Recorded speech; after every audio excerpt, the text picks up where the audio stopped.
There are plenty of useful features hiding in your AirPods settings right now. Most of them showed up in the last year. Apple has barely mentioned them, and I guess you'd turn on maybe a couple. Some of these are not too useful, but 4 or 5 of them changed how I use these things every single day. And the best one is at the very end, because it's one nobody believes until they see it.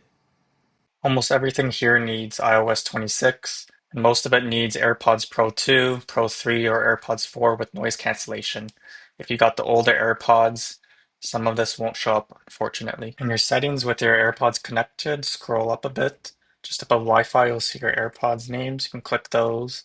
Or if it's not working, go to Bluetooth and click the eye beside them. On this page, I'll basically go through all the settings and tell you which ones are worth turning on. Your AirPods can act like a camera shutter now. In your settings, choose camera mode and select press once or press and hold. If you press and hold the stem and your iPhone takes the photo or starts recording video. There's usually a short delay built in so you're not caught with your hand on your ear. And if you shoot vertical content on a tripod, you no longer have to run back and forth to hit record. It's a pretty useful feature so far, and I've used it many times for group photos. If you fall asleep to podcasts or shows, turn this one on. Your AirPods figure out if you've drifted off and pause playback. Sleep timers never work for this because you have to remember to set one, but this handles it on its own. You wake up at the same place you left off instead of 7 episodes deep with dead earbuds. If you scroll a bit further down, you'll see this battery setting, and you can enable charge notifications. And your iPhone will tell you when your AirPods are fully charged or nudge you when they're running low on battery.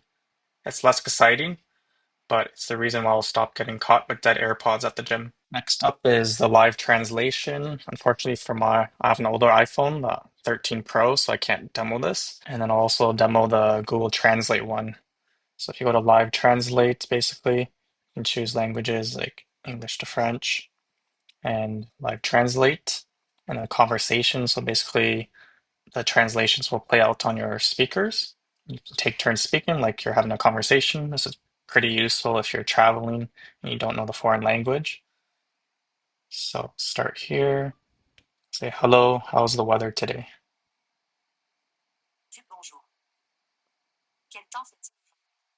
Which is pretty impressive, honestly. You guys didn't know I speak some French as well, so I can ask her like, bonsoir, qu'est-ce qu'il y a pour le dîner?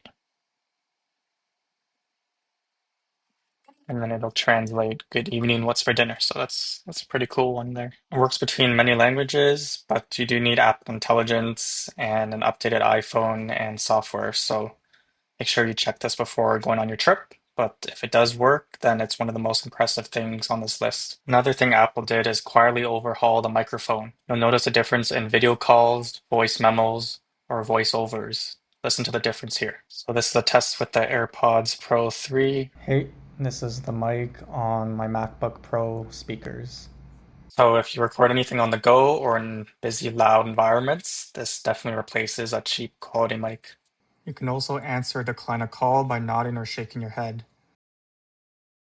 You can shake your head up and down to accept a call, or shake it side to side to decline it.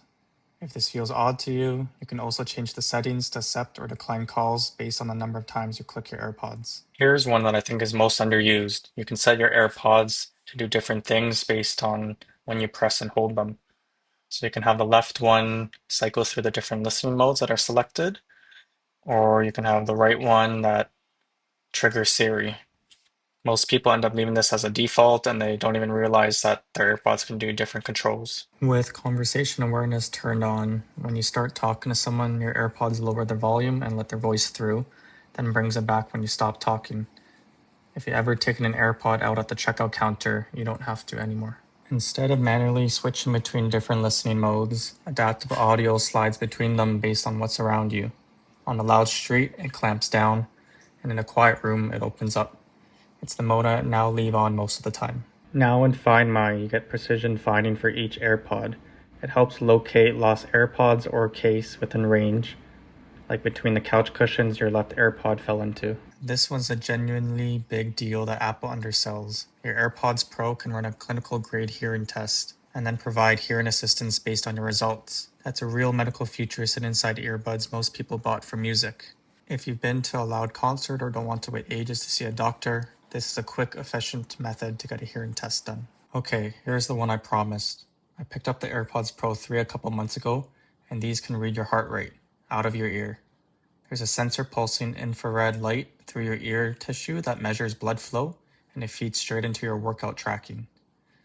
I want to be clear though that this is only on the Pro 3s, not the Pro 2s, and the AirPods 4 also don't have the sensor.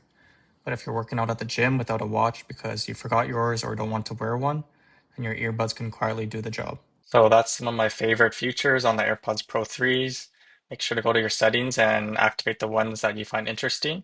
It'll only take a couple minutes and you'll notice a difference right away. Let me know in the comments which features you find useful or perhaps you didn't know existed. And if you want more of these tips, make sure to subscribe for the next video. Thanks for watching to the end. I appreciate it, and I'll catch you in the next one.